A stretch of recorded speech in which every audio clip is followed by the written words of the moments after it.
Yep. That makes sense. But yeah, you had to fly, because I hope you would never drive that. What are you, JJ? That's a. JJ did that drive. I'm not about that drive. Yeah, 14.5-hour drive. Yeah. No thanks. Yeah. All right, so Definitely enough not. prattling. We got Cosmos up on the stage. The Corrin Extraordinaire coming off of a very impressive finish at Big House. Yes. And he's going to be fighting off against Fahrenheit. He's coming off of a lot of steam. Big House did really well, obviously beat Zero. But, you know, did pretty well as well at Firebomb Saga, so he's doing good this month. You know, we talk about the summer. Top 8. Yeah, you know, we talk about the summer Smash a lot, but the winter and the fall, you know, it looks pretty good as well. But I tell you what doesn't look pretty good, man. You getting grabbed by Fahrenheit. Yeah, Fahrenheit, the best player in New Mexico, I want to say. Very potent Bowser, but okay. Oh, I'll see you later, Bowser. Cosmos. What? Right. How did he? Okay, so he went for the know. dare spike, right? Because he knows you can land that if Bowser's committed to going into the Whirling Fortress. Yeah. And then he just came around and stage spiked him with the uppie on the way back. Oh my God, that is so unfortunate to see. You know, one thing I really love about Cosmos, especially in this matchup versus Bowser, is that you don't want to be anywhere by Bowser. Obviously. You don't want to be anywhere in his general vicinity because you always run the risk of being grabbed or like jabbed to grab. But his low percent combo game is so good that he just doesn't even care. Oh, I'll see you later, Bowser. Done. Hey, Dunzo. Down in the corner, he has like the anime like glare onto the glasses. No, Fahrenheit's not even mad. Look at him. He's just like, okay, maybe he's a little mad. There it is. The anger just got out. He's like, dang, man, that was a thing. Like, what do I even do? You have to up B. That's how you get back to the stage. Well, and you know, Bowser doesn't have like that overhead help, you know, like other characters have when they up special. So you figure a guy like, or a gal, excuse me, a guy like Corrin is just gonna jump right off and go for dare. So here we go on Final Destination. This is gonna be, okay, so the key to Bowser in this matchup, right?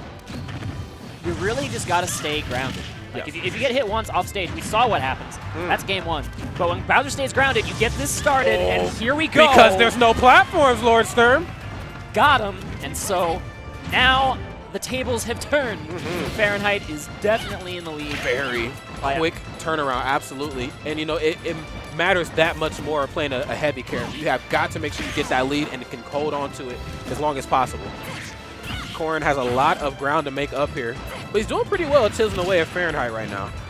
Now that Fahrenheit has this lead, Corrin can't go for that suicide spike. No, sir. Suicide spike's off the table. When Corrin's up a stock, we saw what happens. Takes a bite out of Bowser. But the big guy's living. Yeah, man, he's a pretty heavy guy. Eats a lot of, I don't know what Bowser eats. Mushrooms, I guess? Eats something, man, in Mario, but... Oh, but great neutral air coming out from Fahrenheit. It clanked perfectly. Oh, come here.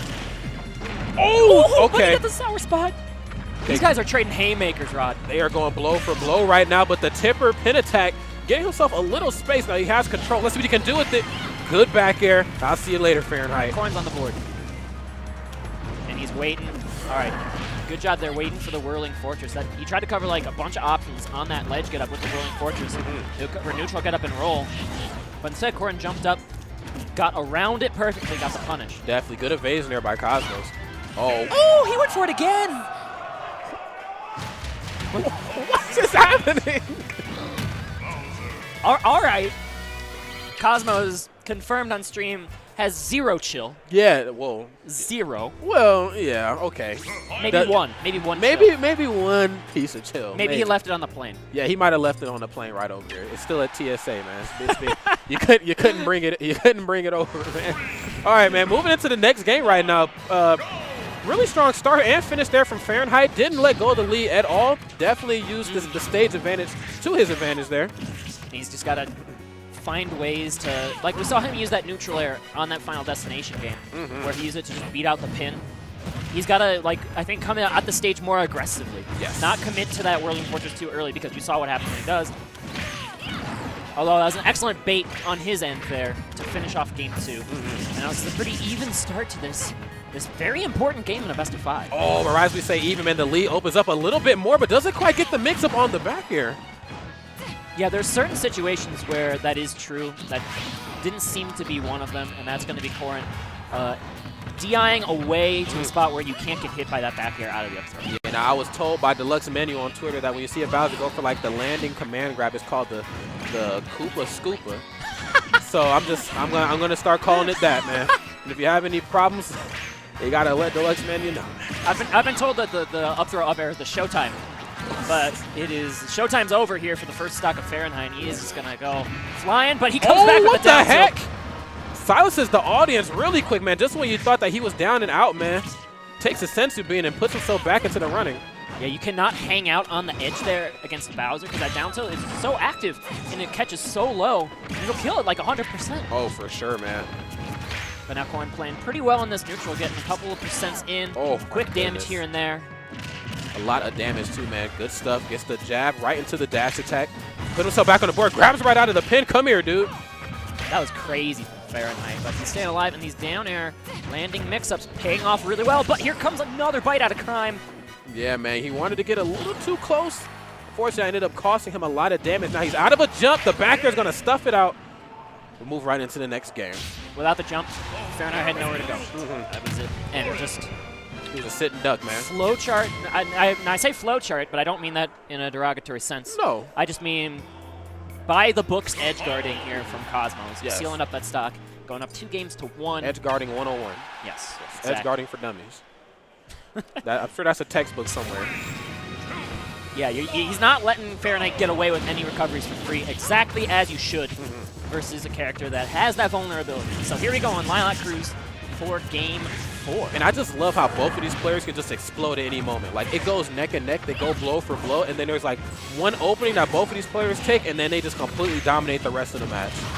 Cosmos, I mean, we all saw Big House. Cosmos is a very not momentum-based, but he can ride the momentum super well. Yes. We're seeing that here, getting 90% already, going for a tipper pin. Yeah, a Cosmos that's still himself is a scary Cosmos, man. I did Kingslayer 4, and he played Dire in Grand Finals, and I just could not get over how comfortable, how quick he was playing. Fahrenheit gonna die off the top of that up air. I'm just shocked that Bowser kicked that heavy died so early, but here it is. And don't even think about touching the ledge, yeah. Uh-oh, Nair, good stuff with the forward air. Nowhere to go here for Fahrenheit. He's stuck. Look at him. He tries to roll up, Cosmos is there. He tries to jump up, Cosmos is there. Yeah, he's always there, man. Okay, probably looking for a grab himself. Cosmos finds access to it first. He's off stage, uses his jump to go a little high over the stage, and then gets the snap on the ledge. And Fahrenheit's trying to mix up here, but the dash grab not going to work out. Just perfectly spaced from Cosmos. Yeah. Okay, again, another back air, and Fahrenheit has spent so much of this match off stage. So rough to watch. Might be curtains here. He has to get back into neutral to get anything started. He can probably go for that Showtime combo if he can just get his feet planted. But Cosmo's not giving the opportunity. Oh! But here it is. That's a stock. All right, now this is where Bowser's at his scariest. Yes, he has a lot of percent on the board, but he has rage to work with. Now let's see how well he can toss it around here. Oh! Okay.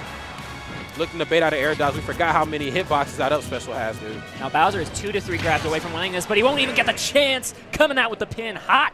That's Cosmos with the 3-1. Beautiful stuff there by Cosmos, but man, I got to give it up to Fahrenheit too, man. Like, he played very, very well. And, you know, I heard that he travels a lot. So he goes to, like, New Mexico and a lot of just regions that might not get as much love, you know. So, you know, with guys like him traveling, maybe he can try to put some of these lesser-known regions on the map. Yeah, that's what I love about this tournament is I'm not very familiar with the Southwest Smash scene at all, other